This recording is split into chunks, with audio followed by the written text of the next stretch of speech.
ಬಾರ್ಕೂರು ಶ್ರೀ ಕಾಳಿಕಾಂಬ ದೇವಸ್ಥಾನದಲ್ಲಿ ಗುರುವಾರ ನಾನಾ ಧಾರ್ಮಿಕ ಕಾರ್ಯಕ್ರಮಗಳೊಂದಿಗೆ ರಂಗಪೂಜಾದಿ ದೀಪೋತ್ಸವ ರಥೋತ್ಸವ ತುಲಾಭಾರ ಸೇವೆ ಜರುಗಿತು.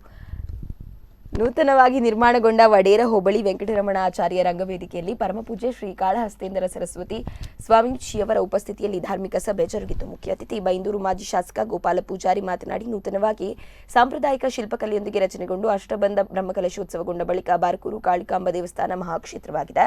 ಕರಾವಳಿಯ ಎಲ್ಲಾ ದೇವಾಲಯಕ್ಕೆ ಇದು ಮಾದರಿ ಎಂದರು. ಕಾಳಹಸ್ತೇಂದ್ರ ಸರಸ್ವತಿ ಮಹಾಸ್ವಾಮೀಜಿಯವರು ಅನುಗ್ರಹ ಭಾಷಣ ಮಾಡಿದರು. ದೇವಸ್ಥಾನದ ಆಡಳಿತ ಮುಖ್ಯಸ್ಥ ರವಿ ಶ್ರೀಧರ ಆಚಾರ್ಯ, ವಡೇರ ಹೋಬಳಿ ಆಡಳಿತ ಮಂಡಳಿಯ ಪ್ರವೀಣ್ ಆಚಾರ್ಯ, ರಂಗನಕೆರೆಯ ರವಿ ಆಚಾರ್ಯ, ಕೋಟೇಶ್ವರದ ಶ್ರೀ ಕೋಟಿಲಿಂಗೇಶ್ವರ ದೇವಸ್ಥಾನ ವ್ಯವಸ್ಥಾಪನಾ ಸಮಿತಿಯ ಅಧ್ಯಕ್ಷ ಪ್ರಭಾಕರ್ ಶೆಟ್ಟಿ ಕೊಲ್ಲೂರು, ಮೂಕಾಂಬಿಕಾ ದೇವಸ್ಥಾನದ ಆಡಳಿತ ಮಂಡಳಿಯ ಸದಸ್ಯ ಗಣೇಶ್ ಕಿಣಿ ಸೇರಿದಂತೆ ಮತ್ತಿತರರು ಉಪಸ್ಥಿತರಿದ್ದರು.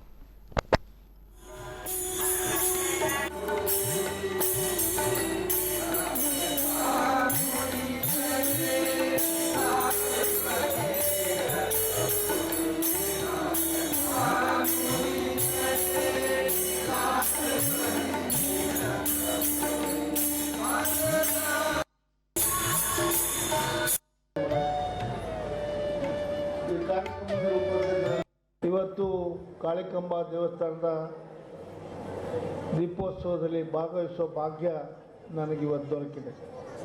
ಬಹುಶಃ ಈ ಉಡುಪಿ ಜಿಲ್ಲೆಯಲ್ಲಿ ಅತ್ಯಂತ ಪ್ರಸಿದ್ಧವಾದ ಬಾರ್ಕೂರು ಕಾಳಿಕಾಂಬ ದೇವಸ್ಥಾನ ಅಂದರೆ ಅತ್ಯಂತ ನಮ್ಮ ಈ ಭಾಗದಲ್ಲಿ ಕರಾವಳಿ ಭಾಗದಲ್ಲಿ ಒಂದು ಪವಿತ್ರವಾದ ದೇಗುಲ.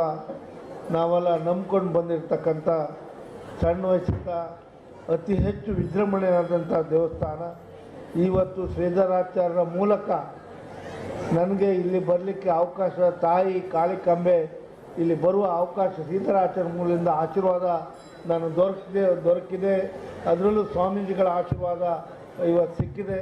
ಕಾಳಿಕಾಂಬೆಯ ಪಾದಂಗಳಿಗೆ ವಂದಿಸ್ತಾ ಇಂಥ ಪುಣ್ಯದ ಒಂದು ಕಾರ್ಯಕ್ರಮದಲ್ಲಿ ನಾನು ಒಳಗೆ ಹೋಗಿ ನೋಡಿದಾಗ ಅಷ್ಟು ಹಣವನ್ನು ವ್ಯಯ ಮಾಡಲಿಕ್ಕೆ ನಮ್ಮ ಸಮಾಜದ ಮಧ್ಯೆ ಇರ್ತಕ್ಕಂಥವ್ರಿಗೆ ಆ ಸಾಮರ್ಥ್ಯ ಇದೆಯಾ?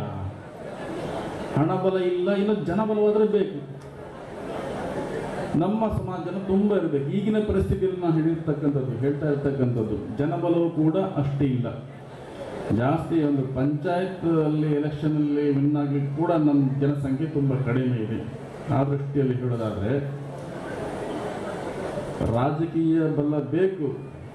ಅದು ಸಾಧ್ಯವಾಗದೇ ಇದ್ದಾಗ ನಾವು ಶೈಕ್ಷಣಿಕವಾಗಿ ನಮ್ಮ ಮಕ್ಕಳನ್ನು ಚೆನ್ನಾಗಿ ಬೆಳೆಸಬೇಕು. ಒಬ್ಬ MLA, ಒಬ್ಬ MP, ಒಬ್ಬ ಮಿನಿಸ್ಟ್ರು, ಅವರಿಗೆ ಅಧಿಕಾರಾವಧಿ 5 ವರ್ಷ ಮಾತ್ರ. ನಮ್ಮ ಮಕ್ಕಳನ್ನು ಚೆನ್ನಾಗಿ ಓದಿಸಿ UPS ಎಕ್ಸಾಮು, CA ಎಕ್ಸಾಮ್ ಯಾವುದೊಂದು ಅವ್ರು ಚೆನ್ನಾಗಿ